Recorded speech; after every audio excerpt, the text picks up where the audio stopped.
प्रश्न 4, निम्नलिखित संख्याओं का मसा अभाज्य गुणनखंड विधि से ज्ञात करें। प्रश्न 4 है 4130, 7021। तो कह रहा है कि अभाज्य गुणनखंड विधि से इन दोनों का मसा ज्ञात करना है। तो सबसे पहले हम 4130 का अभाज्य गुणनखंड करेंगे। तो अभाज्य गुणनखंड क्या हुआ, यानी अभाज्य संख्या से इसको भाग देंगे। तो 2 से लग रहा है और 2 क्या है, अभाज्य संख्या है, तो 2 से इसको लगा देंगे। 2 दूना 4, 13 है तो एक शून्य देंगे, तो 2 छक 12, फिर ये 10 हो जाएगा, 2 पचे 10। ठीक है।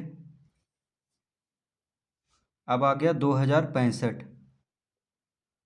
अब 2065 2 से नहीं कटेगा, 3 से भी नहीं कटेगा, 5 से कट जाएगा। 5 चौक 20, 5 गुना 1 5, 5 दिया 15,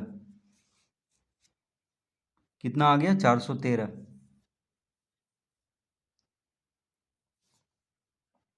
तो 413 क्या है, अभाज्य संख्या है, तो अब आगे नहीं लगेगा।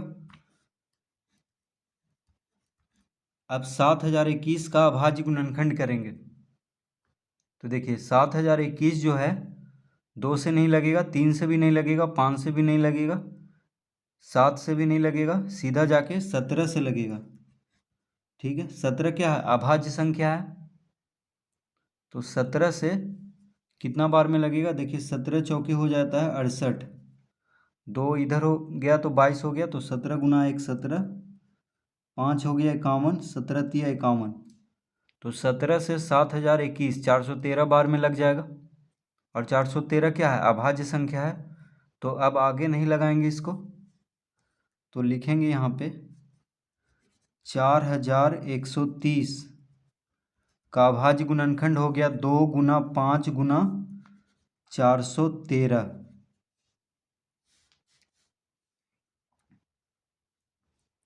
चार 4130 बराबर क्या हो गया, 2 गुना 5 गुना 413, और 7021 बराबर हो जाएगा 17 गुना 413। ठीक है, तो दोनों का अभाज्य गुणनखंड इस तरह लिख लिए हैं।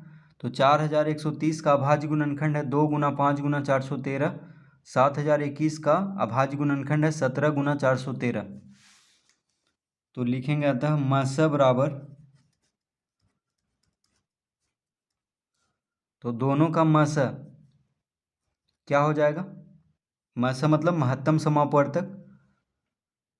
तो ये दोनों में देखेंगे, देखिए 413 413 दोनों में है। ठीक है, 17 सिर्फ इसी में है, इसमें नहीं है, और 2 इसमें है, इसमें नहीं है, 5 इसमें है, इसमें नहीं है, तो जो मिल रहा है उसी को लिख देंगे। यानी 413 मिल रहा है दोनों में, तो 413 दोनों का गुणनखंड हुआ, तो 413 हो जाएगा इन दोनों का मसा, क्योंकि 413 जो है इन दोनों का गुणनखंड है, यानी 413 से ये दोनों कट जाएगा। तो 4130 और 7021 का महत्तम समापवर्तक क्या हो जाएगा, 413। तो जो दोनों में मिल रहा है उसी को लिख देना है।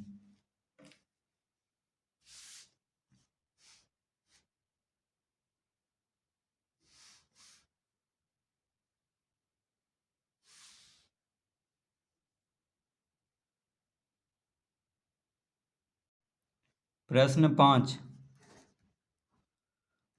5 है 144, 252 630।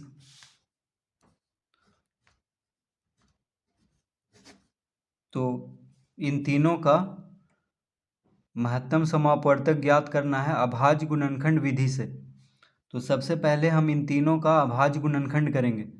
तो 144 का अभाज्य गुणनखंड कर लेते हैं। तो 2 से लगाएंगे, 2 सते 14, 2 दूना 4, यानी 72 दूना 144। फिर 2 से लगाएंगे 36 दूना 72। फिर 2 से लगाएंगे 18 दूना 36। फिर 2 से लगाएंगे 9 दूना 18, 3 तिहाई 9। ठीक है, तो अभाज्य संख्या से इसको भाग देना है। तो 144 का अभाज्य गुणनखंड हो गया 2 गुना 2 गुना 2 गुना 2 गुना 3 गुना 3। ठीक है, अब 252 का हम अभाज्य गुणनखंड करेंगे तो 2 से लगाएंगे। 2 गुना 1 2, 2 दूना 4, 2 छक 12।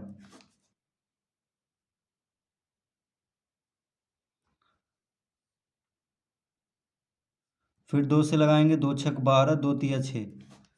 अब 2 से ये नहीं कटेगा, 3 से कट जाएगा। 3 दूना 6, 3 गुना 1 3, 3 सते 21। 7 क्या है? अभाज्य संख्या है, तो अब आगे नहीं लगेगा। अब 630 का हम अभाज्य गुणनखंड करेंगे।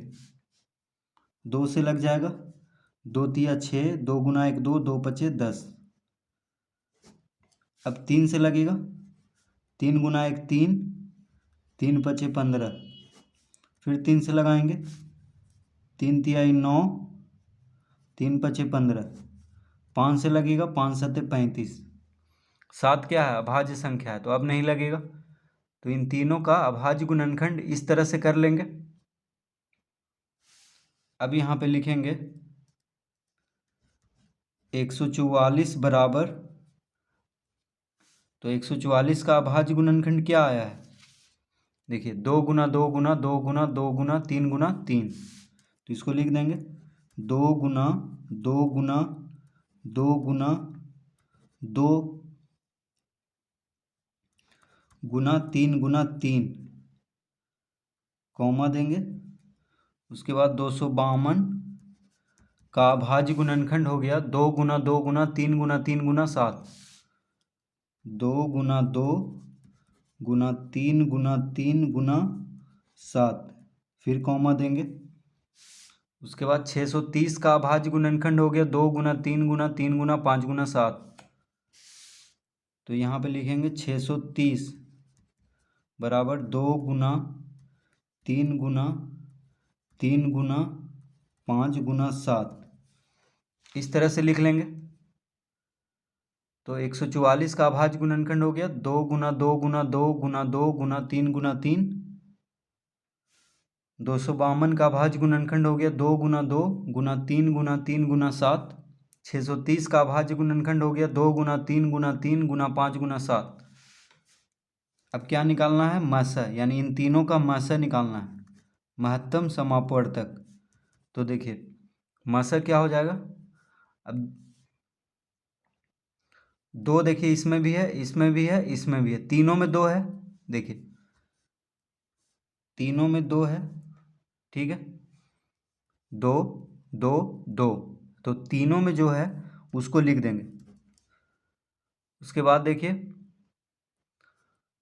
2 2, लेकिन यहाँ पे 2 नहीं है तो अब नहीं लिखेंगे 2 को। 3 देखिए 3 3 3 3 3 3, देखिए 3 यहाँ भी है, 3 यहाँ भी है, 3 यहाँ भी है।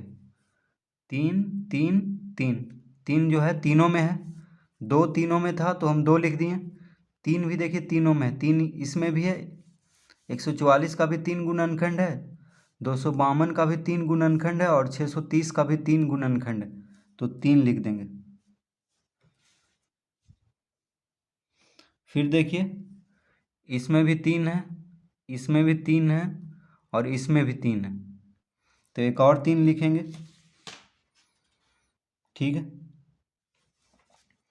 तो 2 2 2, 3 3 3, फिर 3 3 3, तो 2 2 2 के बदले 2 लिख दिए। 3 3 3 के बदले 3 लिख दिए। फिर 3 3 3 के बदले 3 लिख दिए। तो जो तीनों में होगा उसी को लिखना है। तो जो तीनों में है उसको लिख दिया और लिख करके गुना कर देना। तो कितना आ जाएगा? 3 तिया 9, 9 दूना 18, यानी 144, 252 और 630 का महत्तम समापवर्तक क्या हो जाएगा? 18।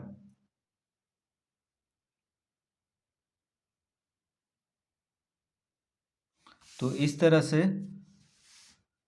अभाज्य गुणनखंड विधि से हम मासा ज्ञात करेंगे।